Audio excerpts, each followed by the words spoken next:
What's up, everyone? It's Dakota, and today I'm going to be doing something a little different from my channel that I normally do. And I found this article from Kotaku. I was just scrolling through Facebook and everything with Crown Tundra on the horizon. Uh, I'm kind of in like the Pokemon mood and stuff like that. So this article is all the big Pokemon games ranked from worst to best.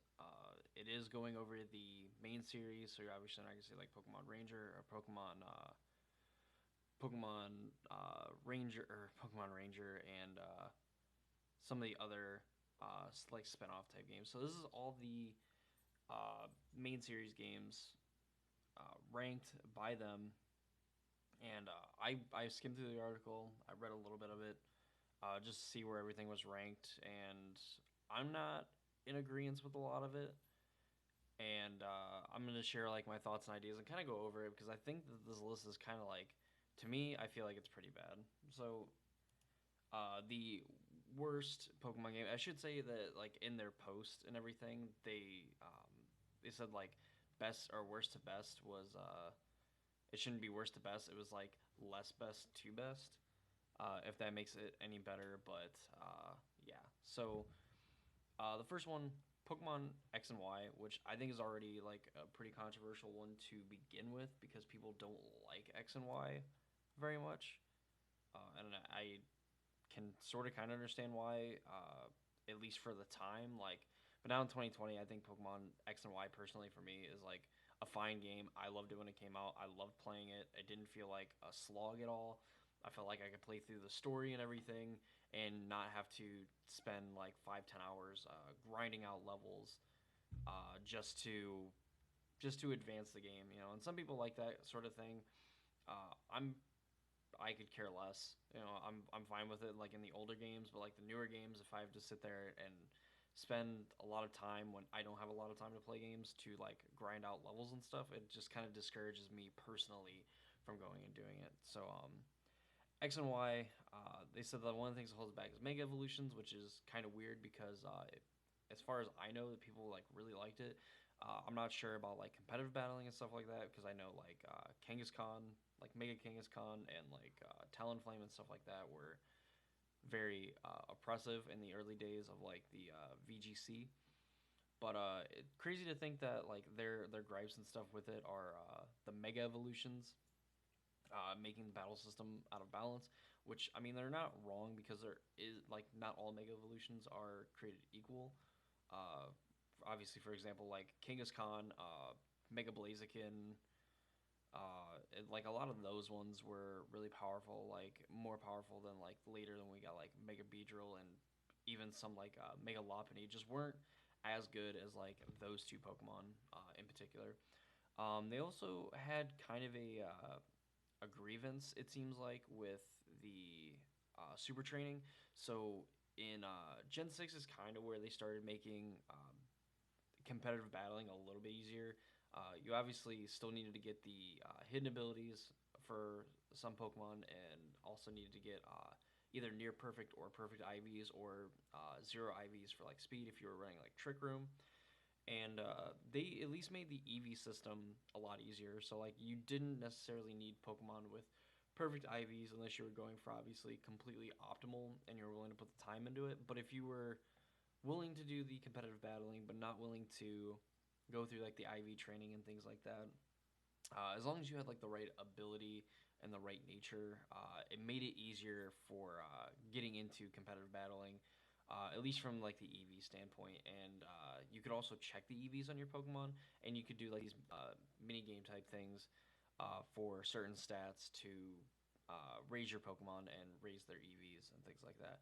And essentially, what this is saying is like they don't like it because it was like it was almost better to like basically look up like what EVs like Pokemon yielded and then just calculating it in your mind or like on a piece of paper or something like that, rather than just having something that like tells you. And definitely like for me, if you're like a casual player, like EVs like don't matter. Like that's why Pokemon like competitive battling, like they care about it. But if you just don't care about competitive battling, you don't need max EVs and attack or special attacks and max EV and speed, or um, trying to calculate specific EVs for your Pokemon to take like certain hits or things like that, because normally they just don't matter. And I think this is probably like a nitpick more than an actual gripe for like Generation 6.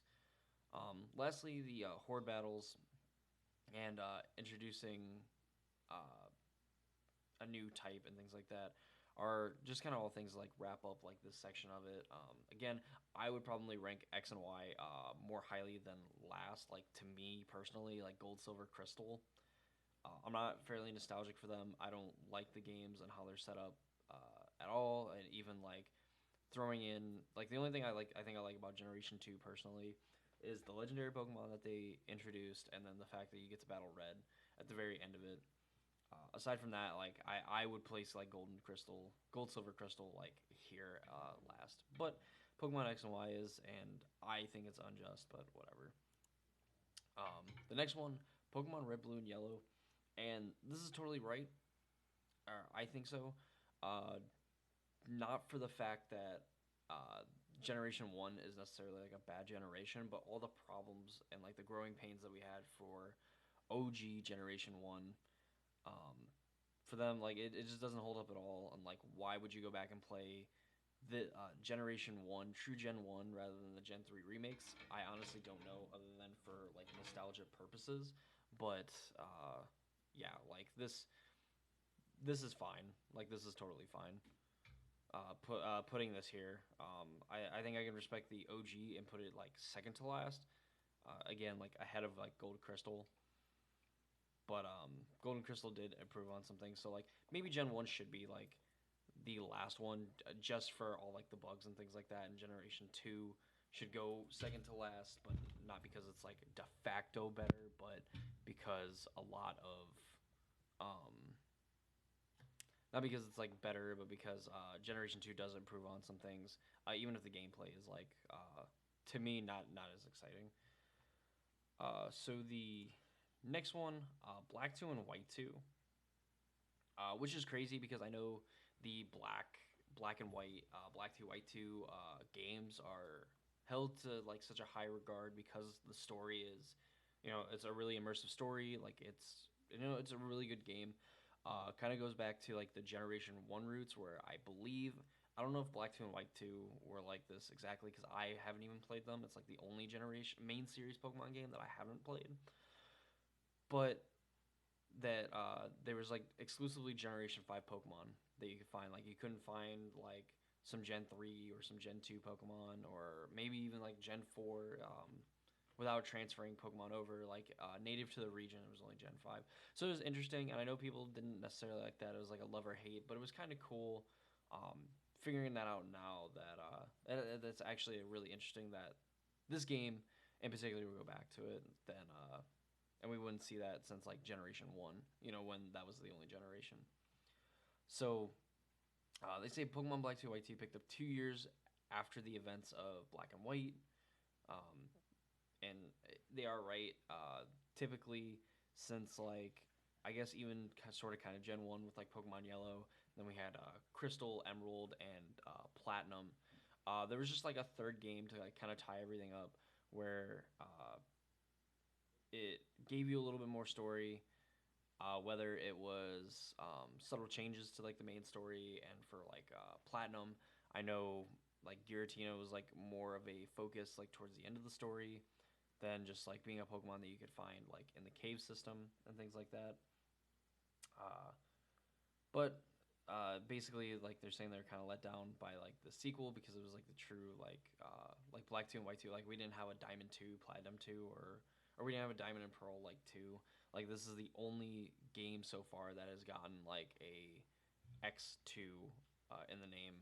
I guess until we got like Ultra Sun and Moon, which I guess could essentially be like Sun 2 and Moon 2. But like the story is different and takes place at a different time than the original ones.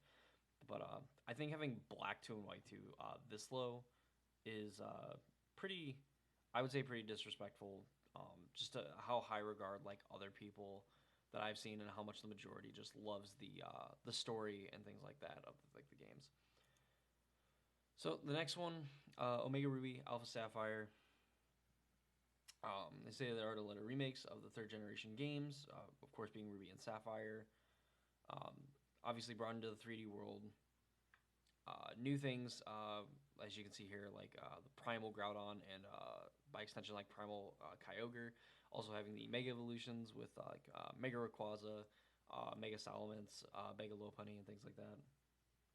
Um, they're basically cite that like this is essentially like a to the letter remake of Generation 3, but has the problems of Generation 6 with Super Training Mega Evolutions. Living with these features in a new game is one thing, but seeing them remake a true classic is a lot like watching Gus Van Sant remake of Psycho. Everything made the original so great is still there, but somewhere along the line, the soul got left in the cutting room floor, which I don't think is fair necessarily. Like, I don't think Mega Evolutions like, and I've probably already said something about it with X and Y, but I don't think Mega Evolutions and being aware of like what EVs your Pokemon have like ruin the game. Given the fact that like for Omega Ruby Alpha Sapphire we got like Dexnav, which made like shiny hunting and finding better Pokemon with like higher IVs and stuff like that a lot easier. Uh, so I mean, in the fact that like Mega Evolutions isn't like, from like a casual standpoint, it's a lot of fun because some of your favorite Pokemon have these Mega Evolutions that you can use and like just kind of like creates like a more of a bond with them. And then like for competitive battling, it's probably a lot worse, but it seems like a lot of this article so far is from the more casual standpoint. Um, so I'm kind of surprised that like Mega Evolutions, the primal versions and things like that, would be something that would upset somebody more so than really being a good thing. Also, to know too that they haven't like mentioned the XP share at all, which I know is like a big gripe. So, uh, kind of nice that they didn't go for I think that low hanging fruit, even though I personally like the XP share. But thankfully, I guess they didn't go with it. But at the same time, like some of these uh, gripes and things like that, I think are very nitpicky, to say the least. So next one, Black and White. Obviously, the predecessor to Black 2 and White 2. This one being more of a like United like U.S. style. I believe it was like New York. It was like the inspiration for it. Um, United Kingdom, Kalos from X and Y. It's explained about France. All terrific. Centers around a Poke5 version in New York City. Like the real thing is magnificent, overwhelming. Transform the idea of a Pokemon City could be rather than a top-down perspective. Uh, Also to know like black and white, black two, white two went with like the more movement animations like to like their sprites and stuff on Pokemon aside from like when they initially get sent out or encountered. And they also created more 3D like textures and things like that. To kind of give the game a little more life than like the than what we were used to. Also, Black and White will also be these games more interested in some new features like triple battle system, which were like the rotation battles and stuff like that, which I really didn't care for, but it was kind of neat. Um, Also shifted some how Pokemon looked. For example, both well-considered incremental changes freshened up the long-standing formula without breaking it, which I think goes back to just how they did like the sprites and things like that, and how they presented the game. Uh, Overall, like I think the changes they made were great. I do look forward to playing Black and White or Black Two and White Two at some point in the future, whenever I can afford like the high price tag that those games garner, which makes sense because again they are like I guess considered cult classics at this point and just games that people like really enjoy and really love. So yeah, next one, Gold Silver Crystal, which I think is way higher than it should be. As a follow up, as a 2000 follow up, Pokemon Crystal, basically, kind of like tied like the games and stuff together. Um, they're still Game Boy Color games. They're still clunky, hard to play, lacking modern day quality of life features, and they certainly don't hold up to the 2009 remakes standard setting so far. And I think comparing like Gen 1 and Gen 2 to their remakes and stuff is a little unfair. There's obviously a charm to like the older games, and like you're not playing Pokemon Gold, Silver, Crystal because it's just better than like Heart Gold and Soul Silver. You're not playing Red Blue, Green, Yellow versions because you think that they're better than just Fire Red and Leaf Green. It's like the nostalgia that comes from it.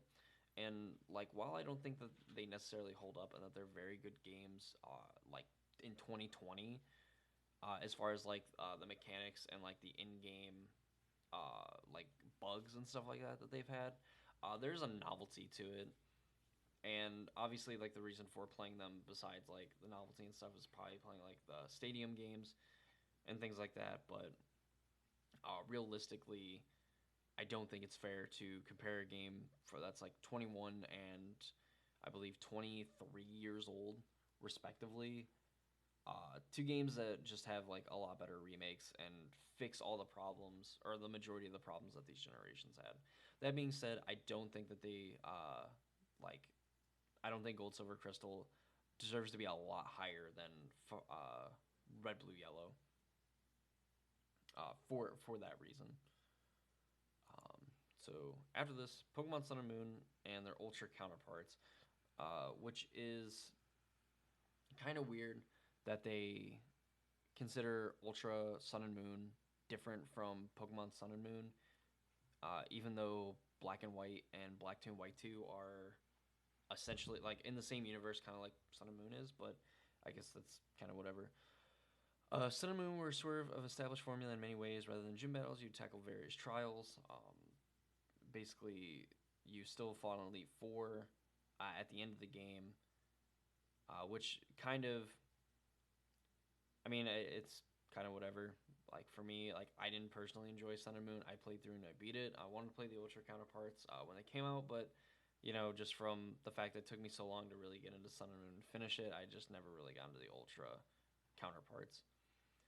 Sun and Moon introduced the idea of region-specific Pokemon. Of course, we got like the Alolan like Vulpix slash Ninetales, Alolan Sandslash, Alolan Muck, and things like that, which were interesting. They have like their major drawback though is being like Z moves, which is crazy to think that Z moves is less of a sin than Mega Evolutions because there's a lot of like Z moves and stuff like that that just kind of like break the game and just like essentially let you like one shot certain Pokemon. Like while it's like less temporary, or I guess it's more temporary than like Mega Evolutions and things like that. At least with Mega Evolutions, like all of them were viable. Where I feel like a lot of the Pokemon that can use like Z crystals just kind of makes some like actually just makes some of them like overpowered. Where like the Mega Evolutions, I don't think personally were that bad because you were limited to uh, one Mega Evolution Pokemon from like a specific pool of Pokemon.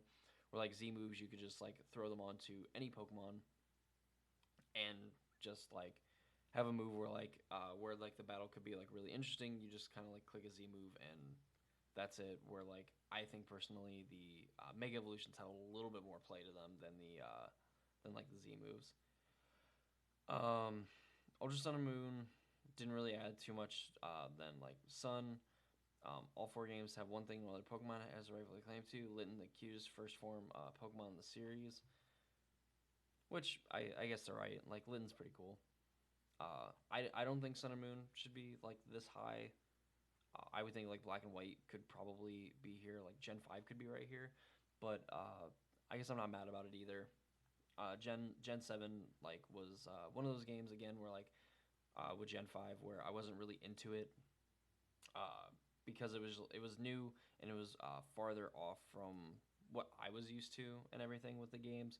But eventually, like I came around and I enjoyed Sun and Moon, so hopefully I can do the same thing with Gen 5, so I can understand this being a little bit higher than some of the other games. Next one, Ruby, Sapphire, Emerald. Oh boy. So while like Generation 3, like it's the generation that I've like head and shoulders like far and away played more than any other generation of Pokemon like ever. Like Gen 4 being like the closest one. As far as like the battling and things like that, it was kind of miserable for the fact that Pokemon types like there wasn't any physical fighting moves and special fighting moves. Like all fighting moves were considered physical, just like water type moves, like a move like Waterfall, which is now physical in from Generation 4 onward, was actually just considered special because it was a water type move. So they say that third generation of games, Ruby, Sapphire, Emerald, are exactly held in high esteem by most Pokemon fans. Here's the case why they're terrific. Double battles were really awesome, introducing just like a new way to battle that wasn't like triple battles or like rotation battles, where I think those are particularly slower. Where like double battles and stuff like that um, can really be high pace, and there is a little bit more strategy that goes into the battling when you're doing double battles than when you're just doing single battles. Natures, an unalterable aspect for each Pokemon that dictates stats, made EV training more accessible. You could look these natures up in a guide sites like Cerebi and get a better sense of how a Pokemon and stats would progress. Casual players could ignore this stuff and be just fine, but serious diehards get another layer. Um, of course, secret bases, diving underwater, and abilities being added were all sweet, and I wish that the secret base mechanic would come back now that we have a better like online system and stuff than we did, obviously, for like Generation 3 and even like to an extent Gen 4. Um, a thing that I'm surprised that they that make their case for like being terrific is that having to essentially jump through a bunch of hoops to like EV train, like aside from using like the protein and things like that, like the vitamins and stuff like that, and the natures like dictating stats and stuff like that.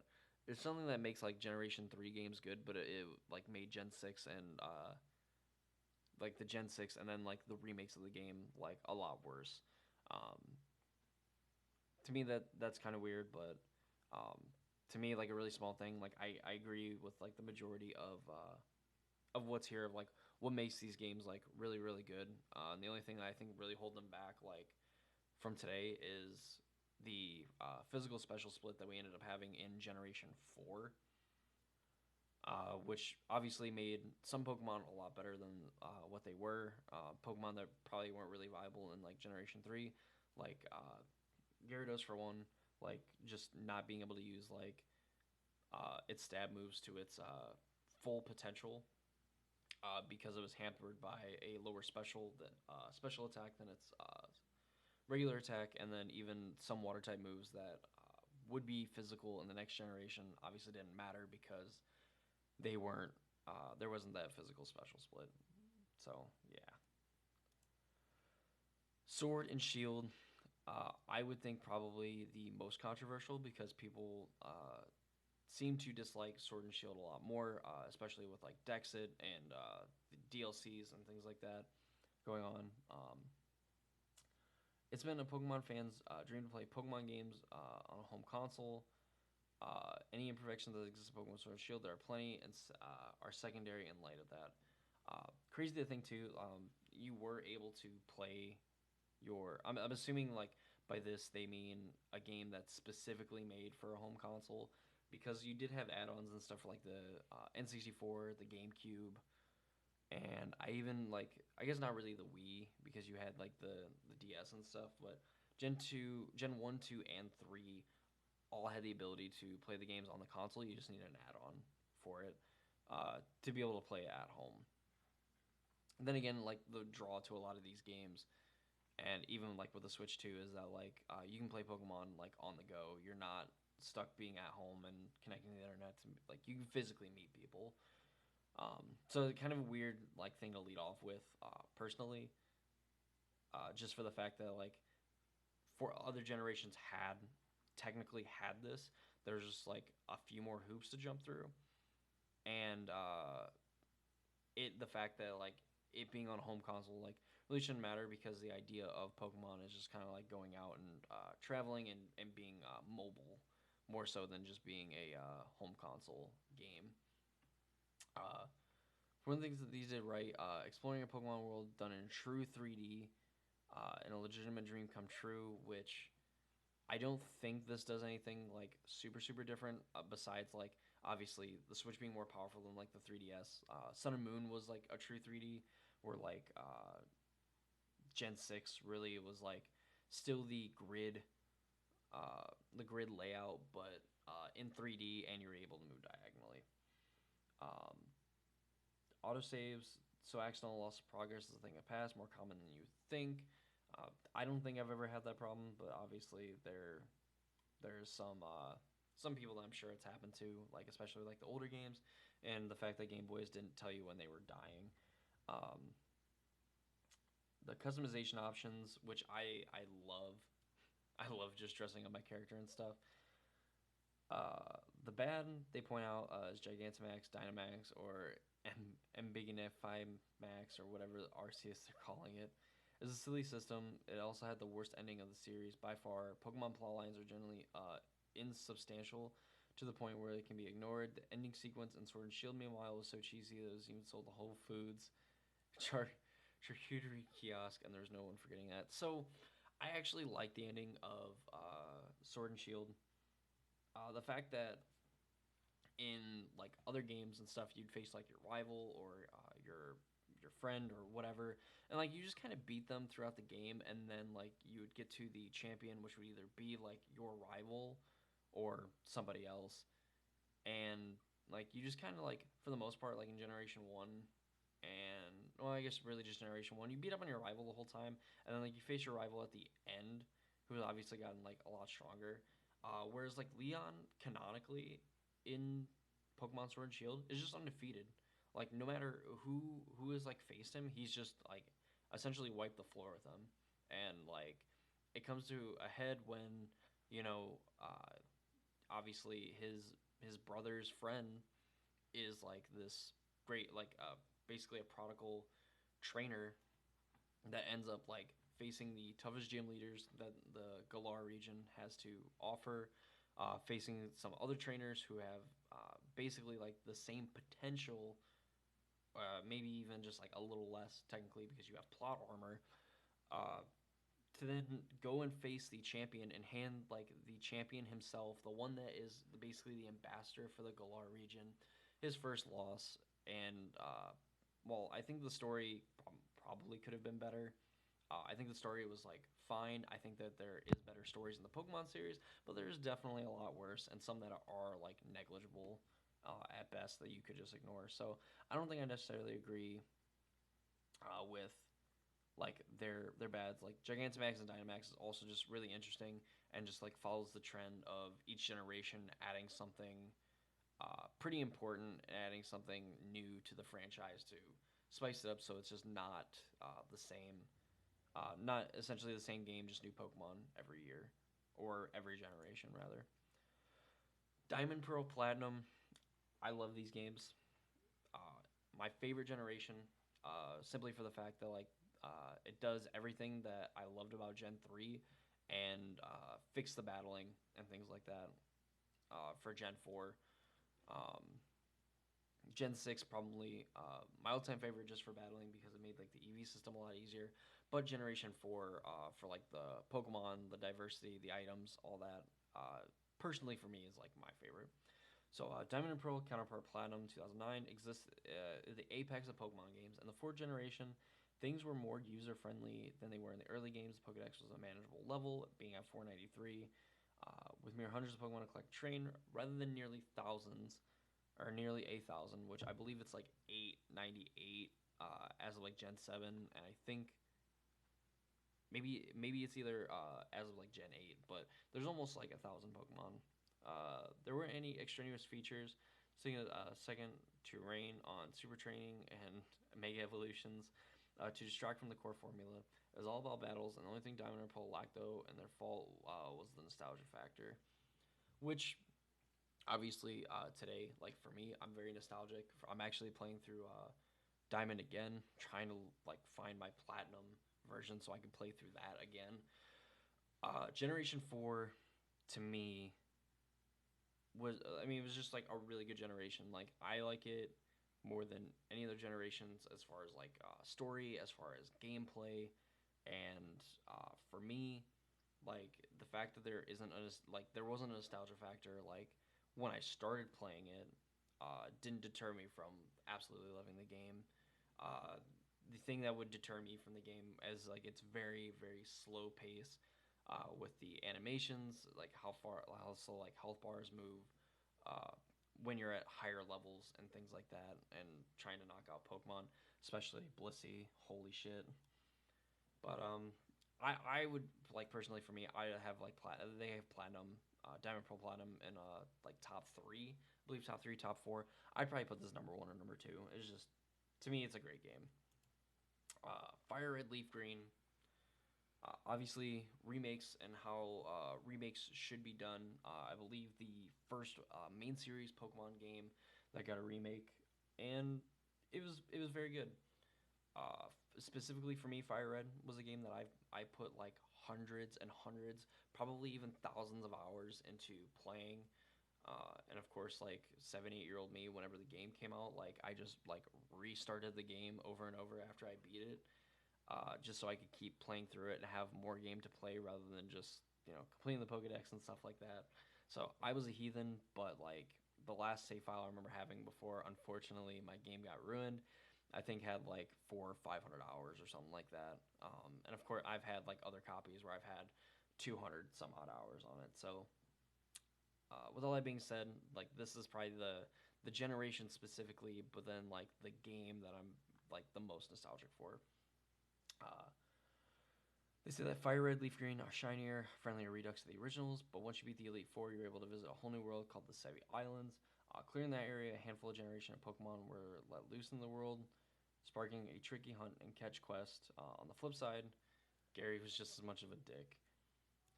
And the last one, Heart Gold, Soul Silver. Again, I don't think these games should be up here. I think Generation 2 overall is overrated. Um, but it did make improvements. It is like the de facto way to play Generation 2 games.